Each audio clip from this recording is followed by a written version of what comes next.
Trump, Poutine, Poutine, Trump, c'est la même chose. Ils sont aussi fous l'un que l'autre. Je suis absolument certain que vous avez entendu cela. Eh bien, je vous propose une chose, c'est que nous consacrions quelque temps de tous ces cerveaux qui sont autour de la table à répondre à cette question. D'ailleurs, question qui a été posée par une Danoise, sportive d'origine groenlandaise, c'est bien ça? Ça va être les Jeux Olympiques d'hiver. Vous le savez, à Milan Cortina, ça commence vendredi avec la cérémonie d'ouverture et ce sera peut-être l'une des stars de ces Jeux. Alors non pas pour ses performances sportives, parce qu'a priori il n'y aura aucun podium pour elle, mais par ses prises de position.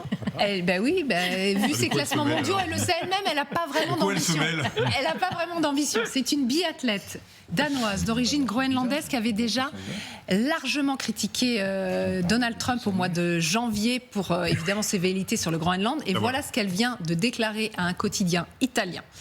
Je skie et je tire à blanc, puisqu'on parle de biathlon, vous le savez, c'est le ski de fond et le tir à la carabine.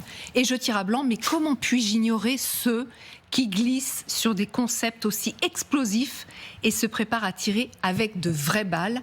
Trump est aussi fou que Poutine. On ne sait jamais si ces menaces sont des provocations ou s'il est sérieux. Cette biathlète s'appelle Ukalk Sletekmark. Voilà, elle est donc le débat. Groenlandaise d'origine... Danoise d'origine groenlandaise. Voilà, tout à fait. Le général Vincent Desportes est avec nous. Mon général, bonjour. Isabelle Saporta, Renaud Pilate. Thomas Misraki vient de nous rejoindre. Bon, mon général, assumons ce débat. Assumons ce débat. Après tout, c'est une chose qu'on entend souvent, et pas qu'au Café du Commerce. Est-ce que Trump est aussi fou que Poutine? Est-ce que les deux hommes sont fous? Alors, moi, je dirais qu'ils sont aussi fous l'un que l'autre, parce que ni l'un ni l'autre ne sont fous. Qu'est-ce que c'est si tous ceux qui ne pensent pas comme nous et ne se comportent pas comme nous sont des fous, alors tout le monde est fou. Et fou, celui qui agit sans avoir une bonne raison de le faire. C'est même la définition de l'humain. L'humain agit parce qu'il a une bonne raison de le faire. Et tant Poutine que Trump agissent parce qu'ils ont de bonnes raisons de le faire. Donc, ils ne sont pas fous. Mais ils ont deux choses qui sont très différentes de nous tous. Ils n'ont pas notre rationalité, ni la même d'ailleurs l'un et l'autre, ni la même morale. Mais c'est pas parce que vous n'avez pas la même rationalité, pas le même objectif et pas la même morale que vous êtes fou. Donc, au contraire, dire qu'ils sont fous, c'est se condamner à ne jamais les comprendre et à ne jamais pouvoir s'opposer intelligemment à eux. Et dans le cas de Trump, c'est tout à fait important de comprendre qu'il n'est pas fou, mais qu'il a des rationalités qui dirigent ses raisonnements et ses actions. Maintenant, on les a à peu près compris. Parce que autant en tactique, je crois qu'il n'est pas bon, autant en stratégie, finalement, il a une rationalité qui est assez affirmée et qu'on a fini par comprendre. Le prendre pour un fou, c'est se condamner à ne pas comprendre le monde. Néanmoins, Pardonnez-moi, est-ce que pour rebondir sur ce que vous dites, après je vous rends le micro, il y a du rationnel sur ce qu'il a mis en œuvre au Canada, Donald Trump, ce qu'il a mis en œuvre au Groenland également, puisque c'est une sportive de haut niveau du Groenland qui le traite de fou. Est-ce que là, il y a du rationnel aussi? Mais bien sûr, il y a du rationnel. Sa rationalité, c'est la rationalité de la grande Amérique, celle de la destinée manifeste. L'Amérique doit s'agrandir en permanence parce que Dieu a dit à l'Amérique qu'elle devait grandir pour la plus grande gloire de Dieu. Donc il y a une rationalité qui n'est pas la nôtre, mais il y a cette rationalité. Je resterai le 47e, je crois, président, c'est lui qui aura encore agrandi les États-Unis. Donc il n'est pas fou, il a une rationalité, et c'est bien en comprenant cette rationalité qu'on peut arriver à comprendre comment on peut lutter contre elle. Pas fou, mais néanmoins peut-être inquiétant. Vous avez été au Groenland, Thomas. Elle dit qu'elle a peur. Elle a peur pour sa terre, parce qu'elle dit on ne sait jamais si ces menaces sont des provocations ou s'il est sérieux. Et quand il y a ces menaces, ça l'inquiète, quoi. Oui, effectivement, et quand on a peur, on arrête de réfléchir. C'est pour ça aussi qu'on attribue ces qualificatifs de fou régulièrement à Vladimir Poutine ou à Donald Trump. Qu'est-ce qu'un fou? Une personne atteinte de troubles, de désordres mentaux. On dit aussi que c'est une personne qui se comporte d'une manière déraisonnable, extravagante. Ça, ce sont les définitions de ce qu'est un fou dans les deux cas. Il n'y a rien de fou chez ces deux hommes. Ils sont très différents, très similaires parfois. On peut trouver des similitudes et des différences chez les deux, mais c'est des gens qui ont des raisonnements construits. Alors, pas forcément des raisonnements qui nous plaisent, pas forcément des raisonnements que l'on juge adaptés à l'époque ou à ce qu'on pensait être l'époque jusqu'à il y a quelques années. Mais force est de constater que le monde change. Force est de constater que peut-être que l'époque que nous avons vécue il y a quelques années était une exception, une parenthèse dans l'histoire du monde. On est en train de retrouver un monde comme on l'a connu pendant des millénaires, des centenaires. Et donc c'est peut-être C'est en train d'être cela basculé, ouais. qui change. Et n'oublions pas que Donald Trump admire Vladimir Poutine. Vous avez vu, C'est le résisterait, que ce soit les femmes qui l'entourent, que ce soit effectivement les enjeux géopolitiques, au fond comme un enfant capricieux. Maintenant, quel que soit le caractère du président Donald Trump, ou celui de Vladimir Poutine, là où je vous rejoins totalement tous les deux, c'est que l'un comme l'autre ont dit ce qu'ils allaient faire et font ce qu'ils ont dit qu'ils allaient faire. C'est-à-dire que quand on lit ce que J.D. Vance, donc le vice-président américain, avant l'élection de Trump, c'est déjà tout ce qui est en train de se dérouler là. Donc c'est pas la peine de faire semblant de tomber de sa chaise. Pour Poutine, je parle sous votre contrôle, c'est la même chose. Donc il y a un moment, ces gens préviennent de la façon dont ils vont fonctionner. Maintenant, effectivement, tout ça ne joue pas du tout avec notre morale à nous. C'est en train de fracasser le monde tel qu'on l'a connu, effectivement, de réglementation et d'enjeux géostratégiques où on avait, tout était répondait à des normes en fait. On avait des grandes instances internationales qui sont en train de balayer. Maintenant, moi, il y a une autre question que je me pose. C'est est-ce que c'est efficace ou pas? Pour le moment, c'est un foirage total, Donald Trump. Pardon, mais qu'est-ce qui a marché au Groenland? Ça n'a pas marché. Au Canada, le Canada est en train... Je veux dire, McCartney est en train de signer avec la Chine. Keir Starmer, le Premier ministre de Grande-Bretagne, est en train, lui aussi, de signer avec la Chine.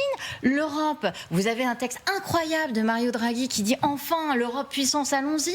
Vous avez un petit groupe d'Européens qui disent « Pourquoi on ne ferait pas une Europe politique à 6 et qu'on commence enfin à se penser comme puissance ?»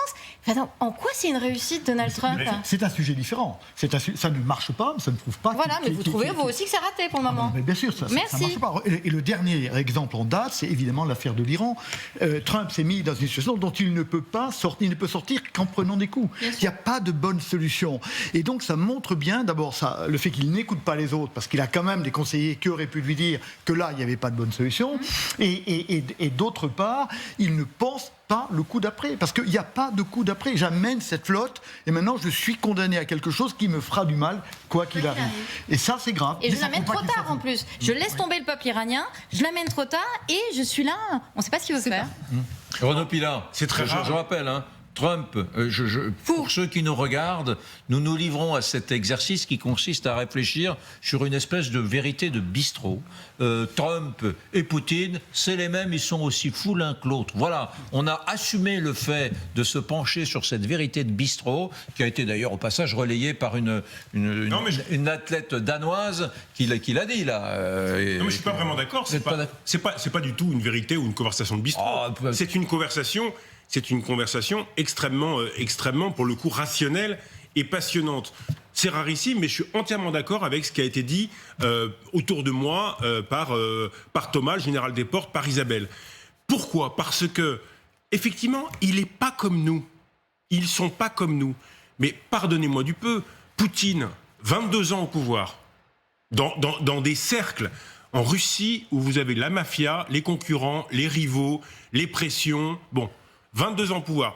Trump, réélu, avec des gens qui, même si on le déteste, on est ébahi de son culot, de son absence de surmoi, de sa vulgarité, de sa puissance, de son énergie, comme dirait l'autre. De son audace. Et de son audace. Est-ce que vous avez rapidement balayé d'un revers de main l'efficacité de l'action de Donald Trump? Je suis désolé. Et de son audace. Il y a, à l'heure des bilans... Tout n'est pas noir. Et je termine. Il y a des gens qui, dans l'affaire vénézuélienne, diront il a fait des choses courageuses. Éric, arrêtez de dire que tout ce qu'a entrepris Trump sur le plan international est cataclysmique. Ça n'est pas vrai. Et je termine. Si on changeait, je mets les pieds dans le plat, si on changeait l'assertion, est-ce que c'est pas de la folie d'être mou ? Est-ce que c'est pas de la folie d'avoir désarmé depuis 25 ans ? Est-ce qu'on n'est pas fou d'avoir cru que la paix était désormais universelle et irrémédiable ? Est-ce qu'on n'est pas fou, nous, en ayant cru qu'au droit international, alors c'est magnifique, c'est superbe, mais les États ne défendent que leurs intérêts. La morale dans...